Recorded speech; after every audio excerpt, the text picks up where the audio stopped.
Mtazamaji wa Ipenda Online TV, leo ni moja kati ya siku za simanzi kuwahi kutokea katika kanisa la Katoliki duniani kote. Siku ya majonzi, huzuni na kutamaushwa mno kwa kile ambacho kimetokea. Tangu asubuhi ya siku ya hii leo, majira ya saa 1:35, Kardinali Calvin Farrell wa Vatican alitangaza kuwa kiongozi mkuu wa kanisa Katoliki duniani. Papa Francis amefariki dunia leo hii. Kiongozi huyo aliyekuwa kwenye mdororo mkubwa wa kiafya na ni jana tu ametoka kutoa salamu fupi za Pasaka, akinukuliwa akisema, "Hatujaumbiwa mauti bali uzima." Amefariki baada ya maradhi ya muda mrefu. Raha ya milele imuangazie Bwana. Jorge Mario alizaliwa huku Buenos Aires katika mji mkuu wa taifa la Argentina siku ya tarehe 17 ya mwezi wa 12 ya mwaka 1936. Yeye alikuwa mtoto mkubwa kati ya watoto watano. Wazazi wake wakakimbia nchi yao ya asili ya Italia ili kuepuka maovu ya ufashisti. Jorge alipenda mno mchezo wa tango. Tango ni ngoma ya asili ya Argentina.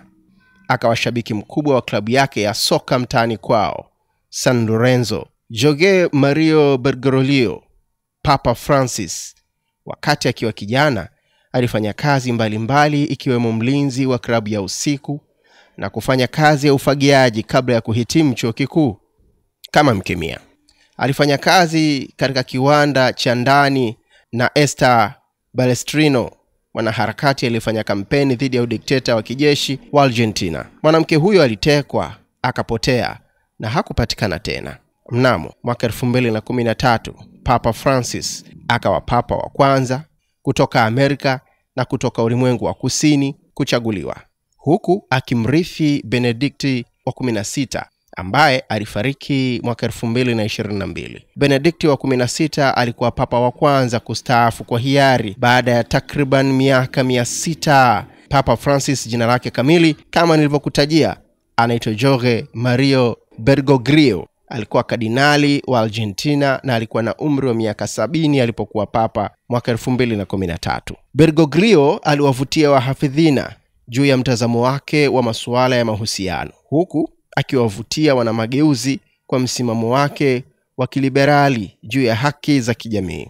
Lakini ndani ya urasimu wa Vatican, baadhi ya majaribio ya Francis ya kuleta mageuzi yalikumbana na upinzani mkubwa, lakini alibaki kuwa mtu maarufu miongoni mwa wanamapokeo. Katika hali ya huzuni ambayo inaendelea sasa hivi katika viunga vya jiji la Vatican mara baada ya taarifa hiyo ya kuondokewa kwa Papa Francis kwenye korido za kanisa Katoliki baada ya kifo cha Papa Francis, tayari majina kadhaa yameanza kutajwa ama yanaarifiwa. Ni utaratibu wa kawaida kabisa kutokea pale kiongozi mkuu anapotwaliwa, wengi wakitabiri kuwa huenda papa akatokana na majina hayo kuelekea conclave, makutano ya kumchagua papa, ambapo jina mojawapo ni la mtoto wa Afrika, Kardinali Peter Turkson kutoka Ghana. Ikumbukwe kwenye historia ya kanisa Katoliki hakujawahi kutokea papa kutoka Afrika, ila liliwahi kuwa na papa watatu waliotajwa kuwa na asili ya Afrika